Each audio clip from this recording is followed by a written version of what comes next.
Welcome to Britain's Newsroom. Some breaking news this last couple of minutes. A migrant has died in the English Channel as they attempted to cross to the UK this morning. The body was brought to Dover Harbour alongside dozens of other migrants. A quick warning, some of the footage you're about to see may be distressing. GB News Home and Security Editor Mark White joins us now for the latest. Mark, what's happening, please? Yeah, well, our producer, Chris, was in his position overlooking Dover Harbour as always when a Border Force vessel, Typhoon, came into harbour. He got shots of what should have been just a routine unloading of that Border Force vessel, 51 migrants on board, but it soon became apparent, and you're looking through quite hazy images there because of the sun, but it became apparent with Coast Guard personnel going on that there was indeed a body on board. That body has been carried off now, covered and in a stretcher, taken to a nearby blue forensic tent that you can see on the left of the picture there. Police also in attendance. Unknown at this stage the cause of the death, but we know we've had drownings, we've had migrants who have been crushed to death and suffocated because of the vastly overcrowded boats, and there have even been migrants that have hurt each other, injured each other, stabbed quite seriously on occasions, fighting to get on these boats. So that information will come out in the fullness of time. But what we can report at this stage is one migrant has died in the Channel this morning, hundreds more attempting to cross to the UK. Well, thank you for joining us there. Our Home and Security Editor, Mark White. You'll be bringing us all the latest throughout the morning. We'll get some reaction now as we're joined by our panel, GP and medical writer Dr Renee Honderkamp and political commentator Andy Williams. They're joining us in the studio. What do you think there? We heard Mark White's report. Another migrant has died in the Channel. Look, it's tragic, isn't it? Nobody wants anybody to die anywhere in the world. You know, somebody he didn't expect, or I assume it's a he, as most of them, it might be a she, that when they made that journey, they weren't going to make it to the other side. And that's absolutely tragic for everyone involved. It just demonstrates why these boats have to be stopped. You know, there's lots of other reasons they have to be stopped, but that's one of them. We can't have people undertaking a journey that may involve them dying. Yeah, it's kind of, Andy, the forgotten side of it, isn't it? We've got the cultural concerns this end, the money being spent on migrant hotels, but also, at the same time, people are dying in the Channel when this crisis isn't being sorted. Yeah, and Renee used the word tragic, and that's exactly it. You know, what it speaks to, I think, is yes, some of these people are economic migrants, we know that, but not all of them are. We don't know what situation this person was in, but it speaks to the desperation of these people, that they're prepared to undertake such a dangerous journey that it's, you know, life-threatening. And I don't know how many people have died now over the last few years, but it's a significant number. Do you think the government cares about this crisis? Yeah, I think it really, really does care. I think it's a very, very difficult problem. Why are numbers up so much then?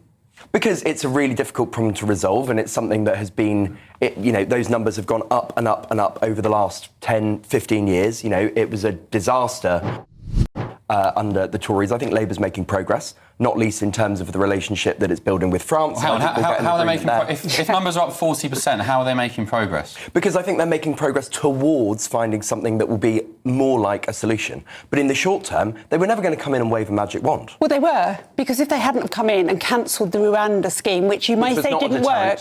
Well, how do you know it wasn't a deterrent? Because there's no evidence that it was. Well, because they didn't let it start. So if there'd have been planes leaving on runways with people, so on the other side of the Channel they thought, well, hang on a minute, if I go there, I might go straight to Rwanda. It may well have worked. We will never know, because Keir Starmer decided to throw away every £1 million that we'd already, I think it was 400 million, 700 million that we'd already spent on it, rather than give it a go. If he'd have said, look, do you know what, we'll give it a go, and if boat numbers don't go down immediately, then we'll scrap it, that would have been the more sensible approach. But no, because he wanted to score points against the previous government, he said, no, let's just scrap it. And let's just waste all of that taxpayers' money. And the result of that is 40% increase in the boats coming over, because they now know that if they arrive, they will never go home. I actually think Keir Starmer looked at it and said, let's not throw good money after bad.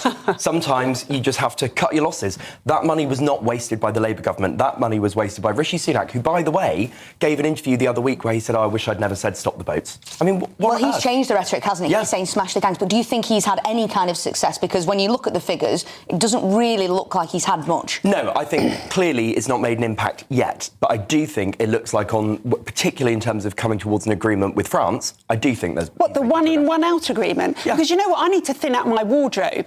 But if I work on a basis of 1 in, 1 out, I'm never going to thin out my wardrobe. Quite the metaphor. Yeah, exactly. Look, the reality is, we're never going to get to a position where it's zero. We're not going to have... Why not? Why such a defeatist attitude?